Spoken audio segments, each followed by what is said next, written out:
Bonjour, bienvenue à votre émission La Victoire de l'amour. J'espère que vous allez bien cette belle journée du mois de mars. Aujourd'hui, je vous le dis tout de suite, un témoignage exceptionnel d'un jeune de 29 ans. Vous allez peut-être le reconnaître, il a fait la voix en 2020, Jean-Daniel Labrie. Vous allez voir que sa foi, ce n'est pas un passe-temps, je vous le dis tout de suite. Il nous fera une très, très belle chanson au piano et l'homélie sera faite par notre ami l'abbé Éloi Giard. Bienvenue à votre émission La Victoire de l'amour. Un seul geste de toi viendra mon secours.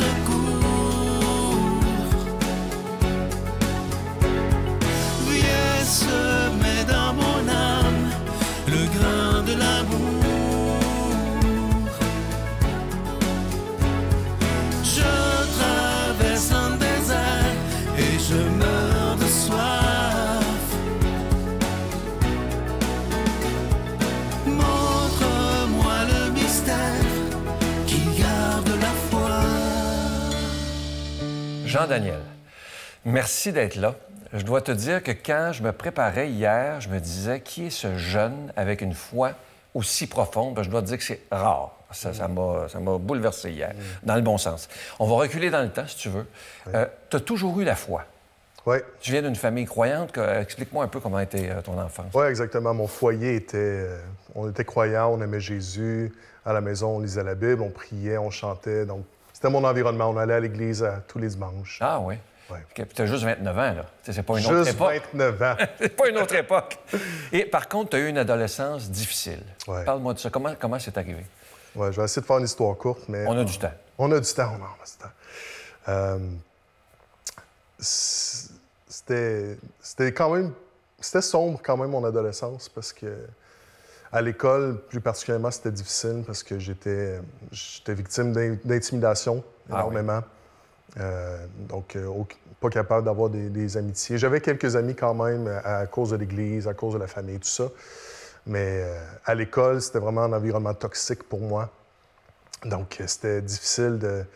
Plus le temps avançait, moins j'avais le goût d'aller à l'école, moins j'avais le goût de rire, moins j'avais le goût de vivre. Ouais. Et tu avais des idées suicidaires. Oui, des idées noires. Et l'intimidation, parce que c'est quand même récent là, dans notre société, ça suivait même sur Messenger, sur Facebook, etc. Oui, exactement. Et comment un enfant vit ça? Difficilement. Un ado, là. C'est difficile, puis je pense qu'on en vit encore les blessures peuvent être encore vives jusqu'à aujourd'hui. Ah oui? Je pense que si on les traite pas, c'est des blessures qui sont très profondes. Facilement, je peux repenser à des scènes et que ça peut me hanter si je laisse ça prendre toute la place. Ça t'a pas fait perdre la foi? Non, mais en fait,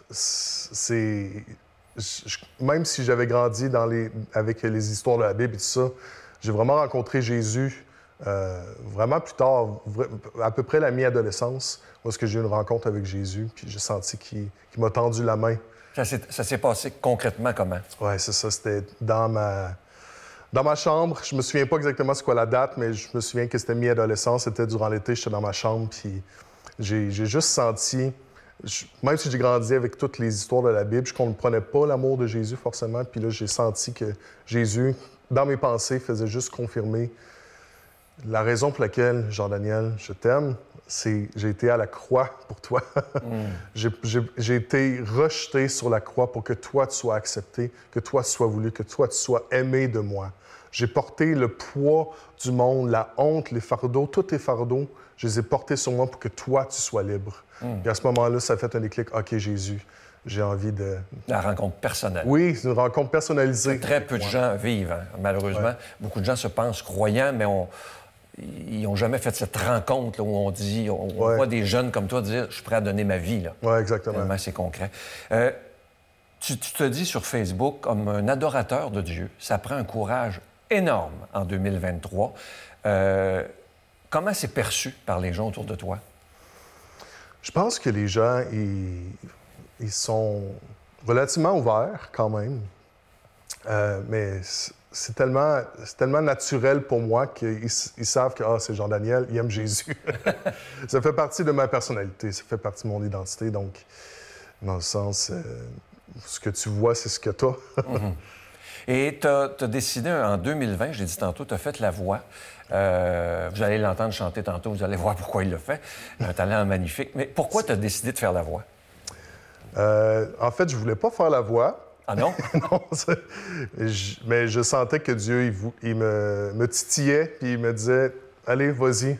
Ça revenait toujours dans ma tête, cette idée-là, puis je me disais, OK, j'ai envie de t'obéir, Jésus, j'ai envie d'aller là où est-ce que tu veux que j'aille. Puis j'ai décidé de faire le pas, finalement. Comment on fait à 29 ans pour avoir la foi que tu as, alors qu'on voit tous les problèmes qu'on a dans l'Église? Comment tu fais? Parce qu'il y a beaucoup de gens qui ont décroché, qui ont dit, moi, je ne veux plus rien savoir de ça. Et toi, tu es resté ancré. Comment tu fais? Je pense que c'est justement ça, c'est de... c'est tellement une question large. Je ne veux pas simplifier, puis chaque histoire est très unique. Et chaque personne a justement son propre historique avec l'Église ou avec les gens. Donc, je peux comprendre. Mais moi, je pense que ce qui m'a gardé accroché, c'était surtout... ce qui a fait la différence, moi, c'est ma rencontre avec Jésus. Donc, cultiver cette relation-là, avoir ce cœur à cœur-là avec Jésus, ces face-à-face-là avec lui, c'est ça qui m'a gardé, je pense. Comment on fait ça? Parce que là, j'entends les gens à la maison se poser la question. Des cœurs à cœur, des face-à-face avec lui. Comment on réussit à vivre ça? Parce que tu as l'air d'un homme très calme, très serein, très habité. Là. On fait ça comment? Il y a toutes sortes de façons. Mais je pense que je vais dire ma façon à moi, c'est... Je vais passer beaucoup de temps dans la Bible, je vais prier, je vais... Finalement, tout ce que j'ai fait quand j'étais jeune, beaucoup louer, prendre le temps, s'asseoir, puis de les avoir, les moments de silence, des fois, je prends des demi-heures ou des heures avec Dieu, puis c'est pas juste moi qui fais des affaires, des fois, c'est juste m'asseoir puis être présent, écouter de la musique, avoir mon attention, mon regard tourné vers lui. Il n'est pas tangible, tu sais, mais d'avoir mon esprit fixé sur lui. Oui, c'est ça, exactement. En octobre 2016, le 8 octobre exactement, tu t'es marié avec Catherine à l'Église. Oui. Pourquoi à l'Église? Pourquoi à l'Église? Pourquoi, oui. Parce que vous faites partie des exceptions maintenant, là. Oui. Ben, en fait, on ne s'est pas marié à l'Église, on s'est marié dans un théâtre. Ah oui? Mais on a décidé de se marier parce que je sentais que Jésus voulait que je le fasse. Pour moi, le mariage, c'est pas juste un contrat ou un bout de papier, mais c'est un engagement que je prends devant les hommes et les femmes, que celle avec qui je vais vivre ma vie, celle pour qui je vais en avoir la seule pour qui je vais avoir un regard, la seule pour qui je vais me sacrifier, ça va être elle. Et par la grâce puis par la puissance de Jésus. Donc, je vois vraiment que quand Dieu m'appelle à faire ça, je sais que je ne suis pas seul, parce qu'on va être honnête, à être humain aujourd'hui, on est faillible, on est faible, c'est pas facile, forcément. Mais sauf que je me suis marié avec ma meilleure amie, et je sais que Jésus est avec moi, c'est la promesse qu'il fait dans cet engagement-là aussi. Alors, c'est pour ça que j'ai décidé de faire le bon. Et donc, tu sais que, bon, dans le mariage, évidemment, il y a toujours des épreuves, mais si Jésus est le ciment... Je dis oui, là, mais c'est pas difficile avec ma femme, forcément. Là. Mais si Jésus est le ciment du couple, c'est sûr que ça va durer plus longtemps. J'en ai la conviction. Toujours. J'en ai la conviction. C'est pas facile, c'est pas forcément... ça nécessite beaucoup d'intentionnalité. Donc, à chaque jour, j'ai choisi encore et encore d'aimer ma femme.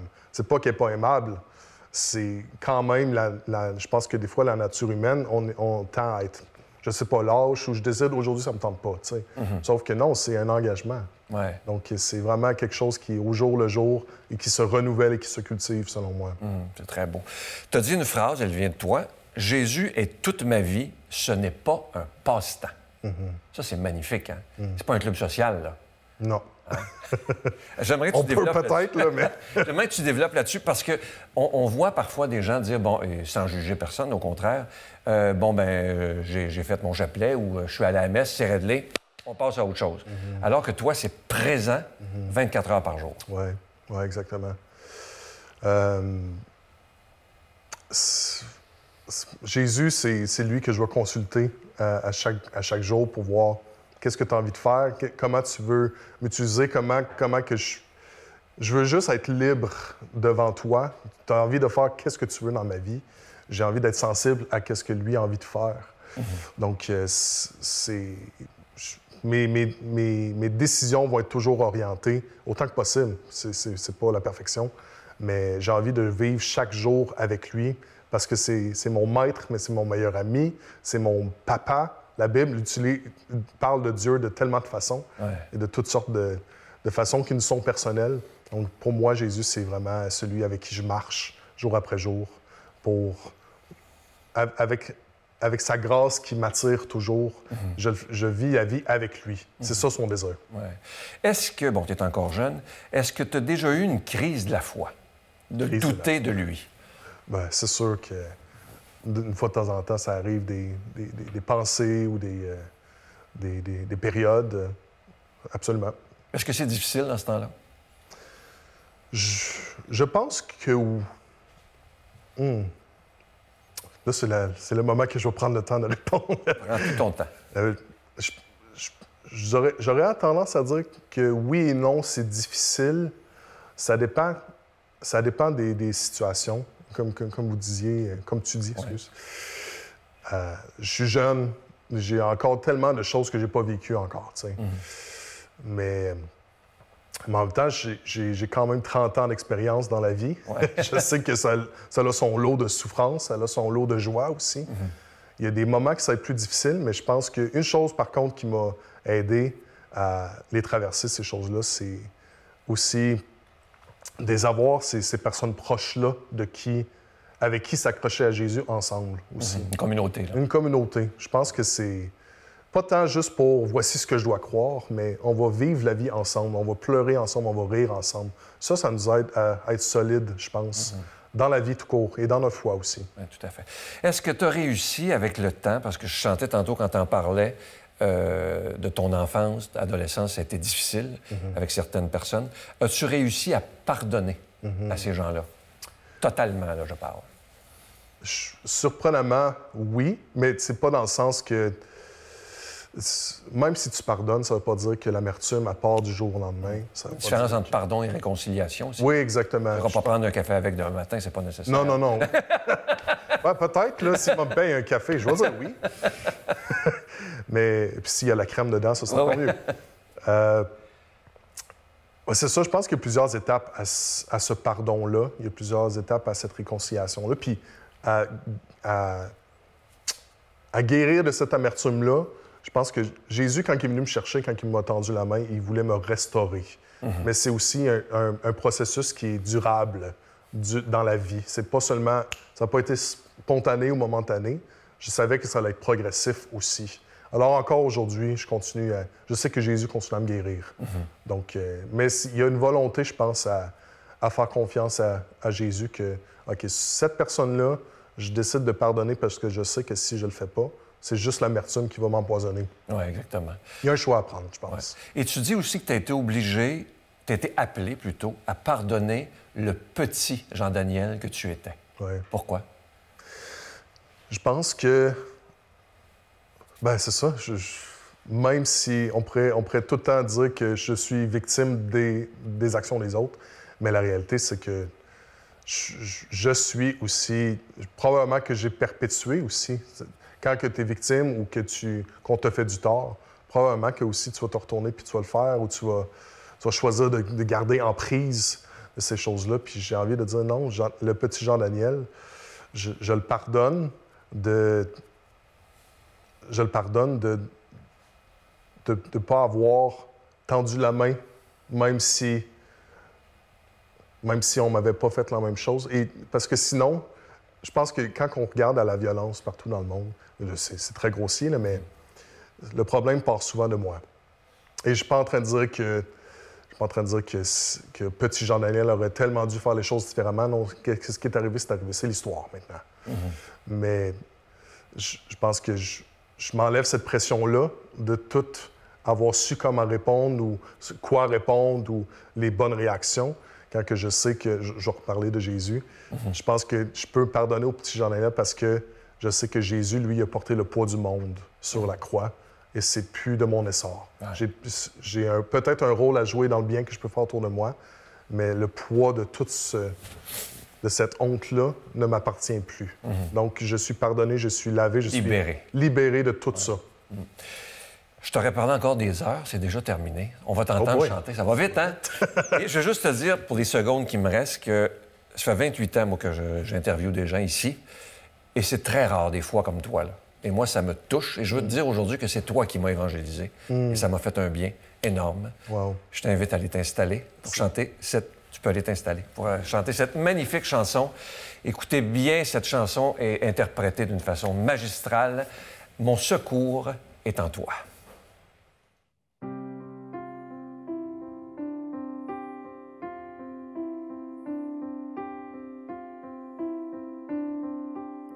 Si la lune me glace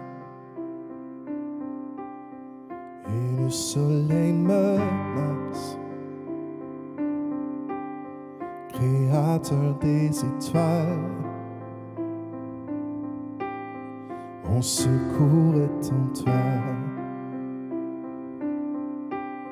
Si mes larmes ruissellent et que mon pas chancelle,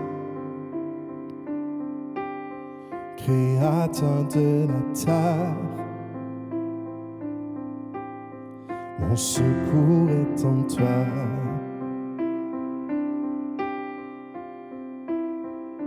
Je lève les yeux vers les hauts sommets.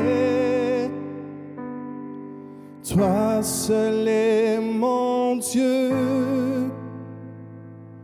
Je proclamerai. Si la peur m'envahit et mon âme chavire, créateur de la vie, mon secours est en toi. Oh, je lève les yeux vers les hauts sommets. Toi seul est mon Dieu. Je proclamerai. Toi seul est ma force. Toi seul me restaure mon secours est en toi.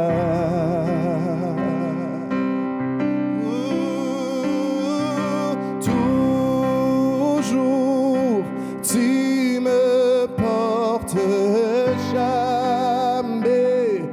Tu ne dors mon secours est en toi.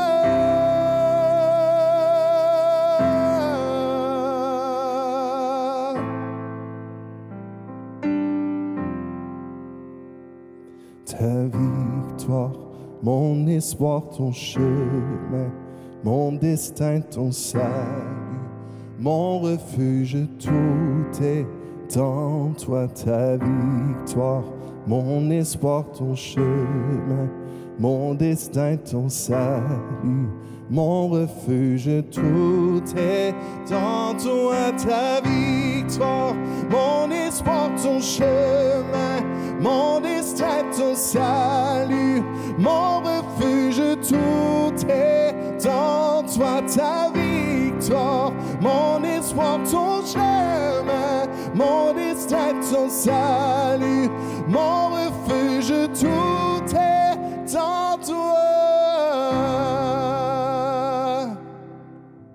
Notre Père qui es aux cieux, que ton nom soit sanctifié, que ton règne vienne, que ta volonté soit faite sur la terre comme au ciel. Donne-nous aujourd'hui notre pain de ce jour.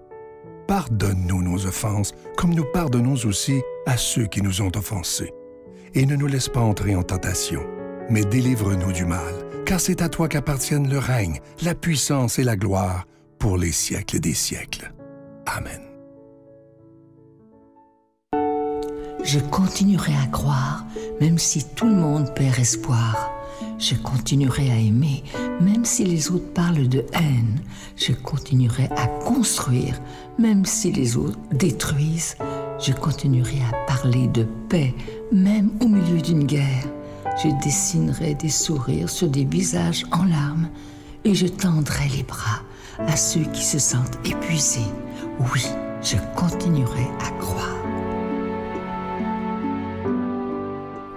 Comme vous le savez, nous sommes en pleine période du carême et comme à chaque année, nous vous proposons, nous vous suggérons de donner un don à la victoire de l'amour, mais sans rien attendre en retour, en disant simplement au Seigneur, moi j'ai le goût de te donner afin que ta parole soit annoncée. Présentement, vous le savez, ceux qui nous suivent depuis longtemps, ça fait 28 ans que la victoire de l'amour existe et moi je peux vous promettre une chose, peu importe la récession, l'inflation et tout ça, nous allons tout faire pour continuer à proclamer et à diffuser la parole de Dieu sur l'ensemble du réseau TVA. Et moi, je sais que, comme une grande famille, nous allons nous serrer les coudes et on va passer à travers. Merci de tout cœur de ce que vous ferez pour la victoire de l'amour. Merci de votre don spécial du carême en disant au Seigneur, je n'attends rien en retour. Je vous donne l'adresse postale, la Victoire de l'amour, case postale 120, succursale Boucherville à Boucherville, le J4B 5E6, je vous la redonne, la Victoire de l'amour, case postale 120, succursale Boucherville à Boucherville, le J4B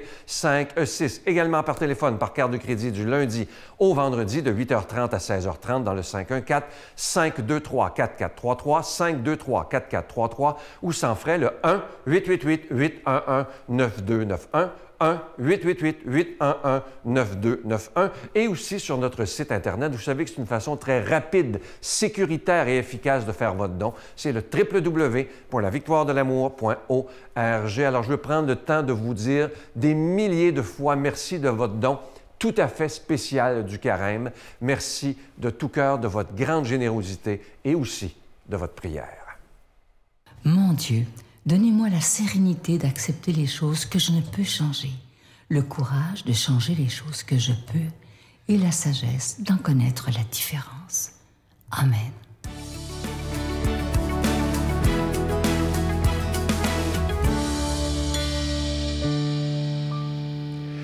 Bonjour mes amis, c'est vraiment un privilège d'avoir un témoin comme Jean-Daniel aujourd'hui. En plein temps du carême d'ailleurs, invitation à se convertir. Jean-Daniel est un témoin merveilleux de ce que une expérience de Dieu qui est vraie, c'est toujours une expérience qui nous libère de quelque chose. Ça, tous ceux et celles qui l'ont expérimenté, à commencer par celui qui vous parle, peuvent en témoigner. Une expérience de Dieu qui est vraie, ça nous délivre d'un mal de vivre. Et alors, c'est exactement ce qui va se passer dans l'Évangile de ce matin parce que Jésus rencontre une femme particulièrement poquée, comme on dit ici au Québec, la Samaritaine. Alors, on est au chapitre 5 de l'Évangile de Jean. Je ne lirai pas tout le texte parce qu'il est trop long, je n'aurai pas le temps de commenter, presque je prends quelques phrases comme ça. Il nous est dit en commençant que Jésus, fatigué par la route, est arrivé en Samarie et s'était assis au bord du puits. Ça m'a titillé un peu. Fatigué, comment ça fatigué? Parce que je me suis aperçu en faisant des recherches, savez-vous que c'est le seul endroit dans la Bible, dans les évangiles, pardon, où il nous est dit que Jésus est fatigué. Curieux, hein? Hey, dans l'évangile de Marc, il a travaillé toute la journée, puis on lui amène des malades jusqu'à tard le soir. Pas question de fatigue. Dans Passion, pas question d'être exténué, d'être fatigué. Jésus était fatigué. On comprend, parce qu'on est dans l'Évangile de Jean, puis avec ce qui va suivre, qu'il y a peut-être un peu de fatigue physique, de fait, puis on est en plein midi, on va le voir tantôt, là. Bon, ça tape le soleil dans ce coin-là, midi. Mais Jésus porte un secret infiniment précieux qu'il a tellement hâte de partager avec nous. C'est peut-être ça aussi qui le fatigue au sens profond du mot. Vous comprenez, au-delà du sens physique. Alors, le voilà qui rencontre justement une femme méprisée, une femme qui a une histoire de relation brisée. Elle a eu 5 maris, puis le 6e qui est avec elle n'est pas son mari. Bon, ça se passe autour du puits, il est midi. Cette femme-là se retrouve là à midi, parce qu'elle ne veut pas rencontrer les autres femmes. Il fait ben trop chaud pour aller au puits le midi. Dans ce coin-là, on y va de matin de bonne heure, mais elle a ben trop peur des commérages qu'on peut faire sur elle. Vous comprenez? Et des commentaires blessants. Cette femme-là on sent ça dans sa façon de parler à Jésus, elle file coupable, elle file indigne. En quelque part, elle est convaincue qu'il n'y a jamais personne qui va pouvoir l'aimer en vérité. Elle a tellement échoué de foi. Et voilà que Jésus s'approche d'elle tout en douceur et va lui dire « Donne-moi à boire ». L'air de rien, Jésus vient de nous donner toute une leçon entre nous. Savez-vous pourquoi? Parce que d'abord, Jésus est juif, puis elle est samaritaine. Et les Juifs et les Samaritains, il y a 2000 ans, ils ont bien de la misère à s'endurer. Les Samaritains étaient une espèce de partie dissidente par rapport au judaïsme traditionnel. Il y avait de la haine et de la méfiance entre Juifs et Samaritains. Donc qu'un Juif s'adresse à une femme samaritaine, ça ne se faisait pas ça. Mais aussi que Jésus, il sait l'histoire de cette femme-là, il le savait d'avance, bien sûr. Et il la regarde-tu, il la juge-tu, il la condamne-tu? Il la regarde-tu avec condescendance et il fait ça moral? Non.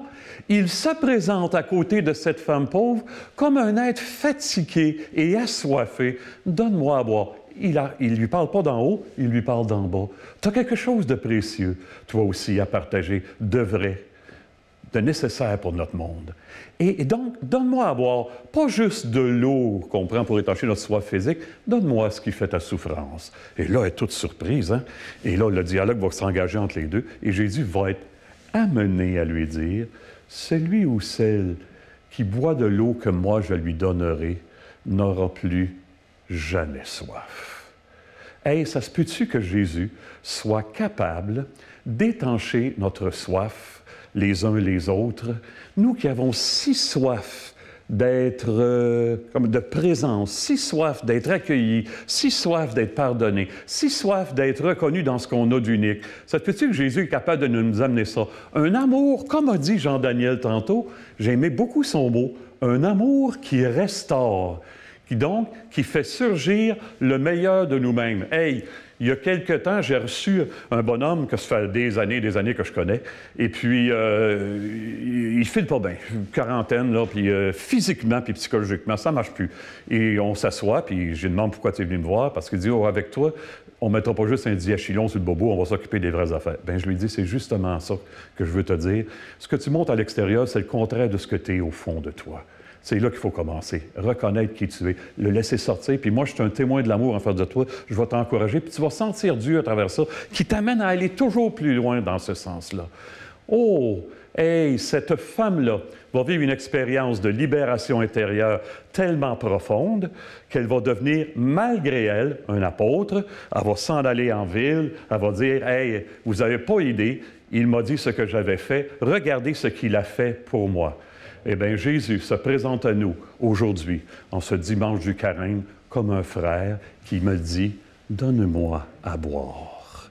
Tu es assoiffé, toi aussi, de miséricorde, d'accueil, d'être précieux, de sentir que tu as une valeur. Donne-moi à boire, et l'eau que je te donnerai va donner en toi une source jaillissante pour la vie éternelle.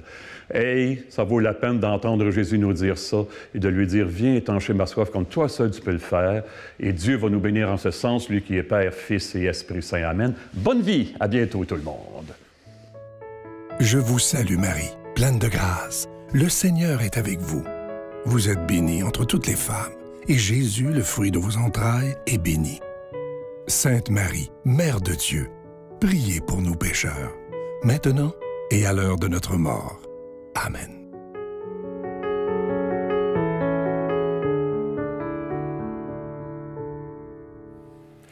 J'espère que cette émission vous a plu. Moi, je dois vous dire que Jean-Daniel m'a touché le cœur, mais d'une façon incroyable. Et ce que je me disais en l'écoutant, c'est qu'on a toujours l'impression que les jeunes n'ont plus la foi. C'est tout le contraire. Quand on voit un jeune comme Jean-Daniel avoir une foi aussi profonde et intense, ce que c'est en train de nous dire, dans le fond, c'est que peut-être que la jeunesse veut vivre la foi autrement. Et ça, il faut respecter ça. Et je pense que c'est vers là qu'on s'en va, de vivre une foi réelle, profonde, mais autrement. Je vous souhaite la plus belle des journées et essayons justement de vivre une vraie foi, une foi qui fait qu'on est heureux et qu'on rend les autres heureux. Je vous souhaite la plus belle des journées. À demain. Bye.